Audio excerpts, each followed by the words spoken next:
We're going to start with a couple minutes from the head coach, and then we'll have 8 minutes with our student athletes, and then we'll conclude with time with the coach. For those of you on Zoom, we'll go with questions from the room first, and then we'll go to Zoom. With that, I want to congratulate Columbia, and we'll turn it over to Coach. Yeah, well, first of all, I'd just like to thank the entire city of Wichita for being so welcoming. I mean, this was a first-class experience. From our bus driver, Paul, to everybody that was at the Hilton Garden Inn that was hosting us, the WBIT staff, the Wichita State Athletic Department. I mean, everybody here was fantastic, and this was truly a first-class experience and a championship experience. So thank you, everybody, for making this possible. I'm just really tremendously proud of our players, especially these three to my left and Perry Page. Our two seniors, Perry and Susie, just completely made up their minds when we lost in the Ivy League semifinal tournament game. And I think the two of their leadership, we could not be here without them. And to turn the page and to embark on a new mission, I couldn't say enough about who the two of them have become. And, I'm excited for you to hear from them. But, again, extremely grateful for this opportunity and really, really proud of our program. Thank you. With that, we will open it up to the room. Questions for our student athletes. If you would raise your hand if you have any in the room. Okay, we're going to go to the front row. TJ Clean, KBCH here in Wichita. For all three of you, the opportunity to play in the WBIT, obviously everybody wants to play in the NCAA tournament. I imagine you guys have had your share of doing that at Columbia. What's to say about being in the WBIT to go out and want to go win it and prove something, I imagine? Mm-hmm. And we'll start with Susie. Yeah. Good. Sorry.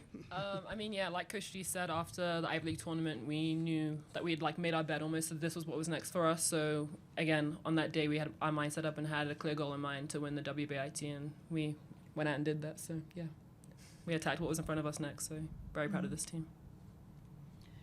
Yeah, Perry said in her post-game interview that we're going to come out here and win the WBIT, and I think that was clear from the St. John's game, the first round. Mm-hmm. Yeah, going off what these two said, obviously all the teams in the WBIT are very talented. We know that. They're all teams that think they should have made the NCAA tournament or were really close. So we obviously knew not to take anyone lightly, and we were able to turn the page really quickly, I think, when we obviously did not make the NCAA tournament. So, yeah, just really proud of this group for turning that page and honestly dominating in the WBIT. Questions in the room for our student athletes? If not, we'll go to Zoom. We'll stay here in the front row. Go ahead. Well, one more, just in Wichita, obviously, you guys play against a Big 10 team and a Big 12 team, coming from the Ivy League. What does that say about Ivy League basketball to compete against, two of the biggest conferences in college basketball? Yeah, I mean, especially the last few years, even last year having 3 teams going to the tournament, and then, again, coming out and showing out in this tournament, and Princeton going to the NCAA tournament, again, it just shows the Ivy League is up there and can play with these Power 4 teams. So, yeah. Mm-hmm. And we can allow Mia, if you want to answer that question as well, talk about that, and then we'll go to Riley. I agree completely with Suze on that one. Yeah, I agree with both of you guys. I think Sue's pretty much covered it. The Ivy League has a lot of great talent and a lot of great teams that play really high-level basketball, really high-level IQs. I think that's something special about our league. So, it's nice that we get to show that in the postseason and still playing April 1st and bring home a championship. We can go to the front row. I just wanted to ask you guys about how well you played defensively and how you just seemingly took them out of their game through those first 3 quarters. And then if you could also just follow up with that fourth quarter. I mean, they came at you in a rush. I mean, for defensively, again, that just goes to prep and planning. Again, our coaches do a great job watching film. It was a quick turnaround too from Monday's game, which was close between BYU and Kansas. So again, just watching the game in person. We also stayed for the first half, getting to know them too. So just a lot of prep, scout, walkthrough, film, and everything. So to get us as ready as possible and then go out there and execute because we know what we need to do and what will work for us. So, yeah. Yeah, when you have Perry Page on your team, it makes everything a whole lot easier for the rest of us, so we just follow her lead. Yeah, I agree with both you guys. And then to the point on the fourth quarter, I mean, it wasn't perfect. We knew they were going to come out and do something different because they had to. That's what a team needs to do when they're down. And I think it got us a little bit in the start, but I think we responded well and were able to still keep our lead. And yeah, I mean, it's not perfect, but we still came away with the win, so that's all that matters really. Okay, with that, we will go to Zoom, and we have Jen Hatfield. Hey everybody, Jen Hatfield with the 9 basketball. Congratulations to you all. I'll start with Riley on this one because you're kind of leading me straight there with your last answer, but Mia and Suze, feel free to chime in too. You know, when BYU went on that run, how did you guys stay together, and what does kind of staying together look like for you guys? Yeah, so I think a big thing for us this year, the entire year, has been keeping a blue head. So having our bench repeat that to us, having our coaching staff repeat that to us, I think really settles us, keeps us calm, and just it reminds us to be where our feet are, take a breath, and like we know how to break a press. It's just bodies. So sticking to our principles and executing what Coach D is telling us to do, and yeah, just remaining calm. And another question for Mia specifically. You know, Mia, throughout the WBIT, you've really stepped up. What does it mean to you individually to step into the bigger role that you've had and help lead the team to this title? And just what have you kind of learned from yourself about yourself during this run? I think I just got a lot of confidence from my players, especially Maria and Fliss, like helping me throughout the entire tournament. Riley, Perry, Suze, Hilka, just instilling confidence in me. I learned that I'm a tough player. I also need to learn how to take care of the ball a little bit better. You don't need to self-deprecate. You're good. Yeah, You did great. You played great. So, yeah. You went down in the turnovers today from Monday. So. Thank you, Jen. Thank you, Jen. Thank you, Jen. One more for you guys. I'll start with you, Suze, on this, and Mia and Riley, if you want to chime in too. But what's one moment you're going to remember for a really long time from that celebration on the court after the buzzer went off? That's a good question. I mean, I think just it going off and then finding Perry. Like, me and Perry found each other really quickly, so just like finding her was really special to me. Just like all we've been together all 4 of our years, so that was just like really special. And she's like led our team to this point as well. So just being able to share that moment with Perry was definitely a highlight for sure.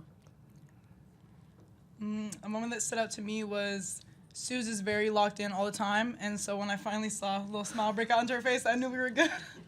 So, yeah. I agree with Mia too. When I saw a smile from Suze, but also when I heard the opposing coach say no more fouling, like I knew we had the game. So obviously he's still locked in, but we all let out a little smile, and I was just happy we pulled that one out. Okay, we'll go to Zoom again with Nicholas. Nikki Fink, Columbia Daily Spectator. Starting off with Susie, I just wanted to ask kind of how it feels to walk off the court one last time, like as a champion in this sense. Also, I think this was your 100th career win, so 2 pretty big milestones. Okay, wow. I heard of that, but I wasn't sure after. But yeah, good to know. Yeah, I mean, Coach G said it, and like we all know it. Like only 2 teams in America end their season on a win, so to be one of them is amazing for sure. And just like cap off a career at Columbia with that too is just amazing. And it just goes to show through the last 4 or 5 years, like the steps the program has taken. So I'm really happy to be a part of that. Yeah, and then for Mia, obviously, like as has been said, like a really incredible tournament run for you. It feels like you really found like a different gear in the postseason. I was wondering, like, sort of, what it was that kind of switched for you and how you wanted to carry that into next season. Just confidence. I want to carry that into next season for sure. Nice. Awesome. And then one last question for Riley. You managed to put up 20 points in every single game during the tournament, like a really consistent tournament run. I was wondering how it felt for you sort of to be able to put up those like really consistent big scoring numbers, and help the team to this win. I mean, yeah, it's known that that's my role in this team, among other things, but I know that's my role, and then my teammates obviously finding the ball, and I think we did a really great job in this tournament run of having distributed scoring, so that took a lot of the pressure off me and let me get some more easy baskets with Suze and Mia and P and Hill too, all them scoring and putting up some numbers. I think that really allowed me to score in this tournament. Awesome, thanks. And that concludes our time with our student athletes. We'll release them to rejoin their teammates. Thank you. Thank you. Congratulations. Thank You're you. welcome. Congratulations. You're welcome. Thank you. Okay. All right.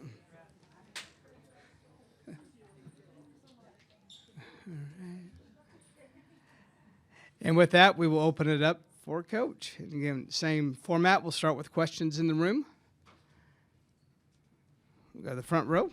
Coach, you're one of the your program's one of the rare ones that has competed in a championship game in the WNIT and the WBIT. Just kind of can you compare the pros and cons, I guess, if there is any, of the differences between the two tournaments? Yeah, I mean, thankfully the NCAA decided to create the WBIT experience, and I would just say the WNIT, I mean, Triple Crown does a great job with it, but the whole experience of having like bid to play and host, and then, we got to play in a championship game at Kansas in front of 12,000 Kansas fans, right? So it wasn't really a neutral site tournament at that point, and we just felt like we just got outbid, honestly, from the experience and how many people they were able to draw and make it an experience there. But, I think this just gives another first class, like I said, championship, neutral site, tournament feel.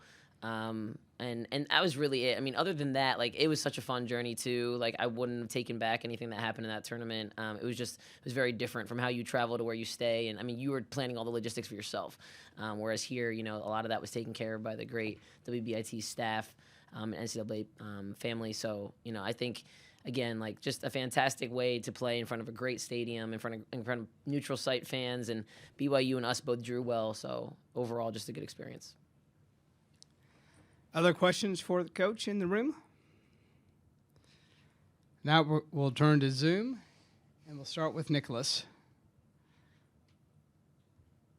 Hi. So yeah, pretty incredible way to end the season. Feels like it's been like a real roller coaster. Like I remember in the early days of the season, it felt like the team maybe was, struggling to find its identity. Whereas now, you're winning games with like 4 players over 10 points, Perry one behind. How's it feel to you, not just to win the championship, but to win it in this way?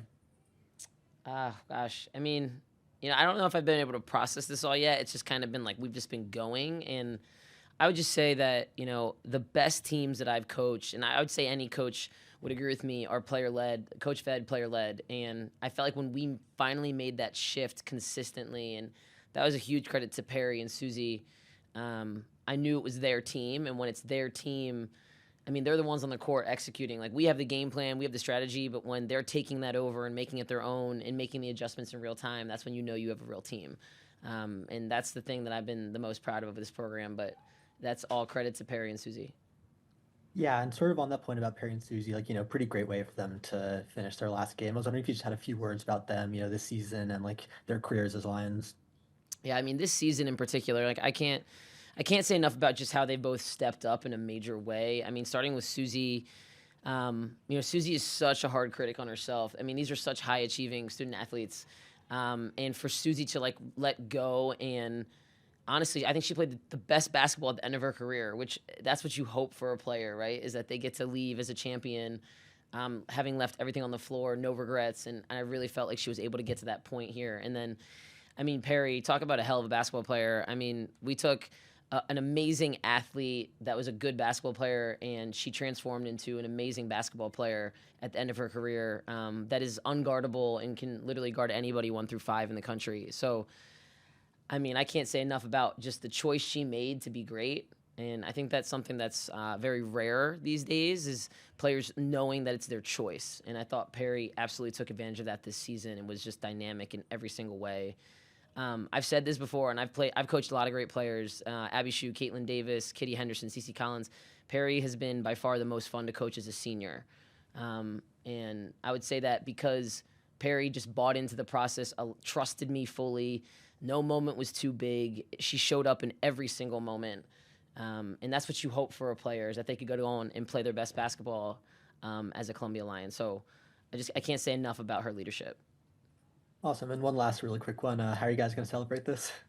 We're going to paint Wichita red, I think. Isn't that it? Paint the town red? That's what we're going to do? I don't know. Blue? I think we're painting it Columbia blue tonight. I don't know. We're gonna have fun. That's all I know is I want to celebrate with our team. I want to celebrate with my staff. I have the hardest working staff in the country. Our administration. I want us all to enjoy this, because it's so rare that you get to celebrate on a win, and win a championship in a great city. I just want us all to be together. Thanks. With that, we'll turn to Jen on Zoom. Hey, Meg, congratulations. What was kind of the response you saw from your team as BYU made that run? Like, what was kind of the vibe in those timeouts, and just how did you see them weather the storm? Intense. The vibe was intense. I mean, that's the thing is we coach our team, and specifically me, we coach them hard all the time, like in practice. I think they're tremendous at handling pressure, and I think this tournament, especially in the last 2 games, when there were teams that made a push, I thought our team really held it together, and that's a lot of acceptance of what's happening in the moment so that you can execute, right? Like Nasi Simmons, for instance, that had a couple costly turnovers, and she missed some free throws. Like, she made the ones that mattered, and she made the plays that mattered, and she made the layups that mattered. And to see like a player like that blossom right in before your eyes, I mean, that's all you can ask for, because I think she's going to be fantastic next year and finish 2 years here as one of the best players that will wear the jersey, especially as a defender. So Mia Broom, same thing. I can't say enough about these young players that you saw literally grow up in front of your eyes. Riley Weiss as a floor leader and a floor general. I mean, these are things that we've been talking about, and hey, these are the steps we need to take. And so I think the acceptance piece of where we were, what's happening in the moment, and credit to great players. Delaney made some amazing plays. I mean, she had 8 steals, 24 points in the night when she had a pretty slow first half. So, big time players make big plays. I thought they did that to make that run, but we also, I thought, collectively handled it well. And kind of on that point, you had some lineups in the first half that we haven't seen all season, or that we've seen like 2 minutes of all season. What made you have faith in those groups to get it done? Every day they're proving that, right? I mean, this is what this tournament has been about, is it's strength in numbers. We always say like 1 through 14, right? Like how many people on our team. It's not how Riley plays or Perry plays, but it's how Marta plays, or it's how Blau plays, or Ernie or Vasiliki, right?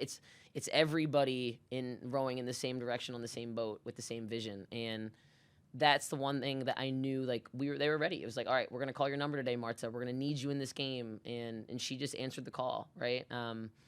They all practice and work so hard for this. I would say there's nobody on our team that's not carrying their own weight. We talk a lot about that. We talk about culture, and I think we have the best culture in the nation, and every single one of those players is a testament to that. And that's what you got to see tonight, is we needed them. When Mia and Perry got in foul trouble, we needed them to step up, and they were ready for that moment. And after the loss in the Ivy League tournament, you were kind of second-guessing your decision to be, more patient, take things a little slower than you had in previous years. And just curious how do you want to revise that a little bit? Does that feel different now that you've cut down a net here? Jen, you got 2 big laughs from my wife and my mom right there. I would say, it's hard. It's hard to say, right? Because I think every team needs to come into their own at their own time. And, in that moment, of course, it's heartache, right? You're gutted not being in the NCAA tournament, knowing it was right in front of you. You were in control of your destiny, winning your 4th championship. Those 2 weeks were the hardest weeks, I would say, probably in my coaching career, just from like a standpoint of how do you manage the feelings, right? The emotions, and process that with a program that just cares so much about what it's doing. And so, but I would say like our players, again, to step up and be the leaders that they were, allowed us to move on and know that it was the right decisions the way that we handled the season. Now, of course, you want it to click sooner. I think every coach wants it to click sooner, but this was the process we needed to go through. This was the journey we need to go on. And just one more really quick one. How does it feel to be hoisted in the air by Perry Page after winning a championship? It's great. I would do it again. It was fantastic. Thank you. And that concludes our time with Coach. I want to thank you all for coming out to the WBIT in Wichita. And we'll release Coach. Thank you.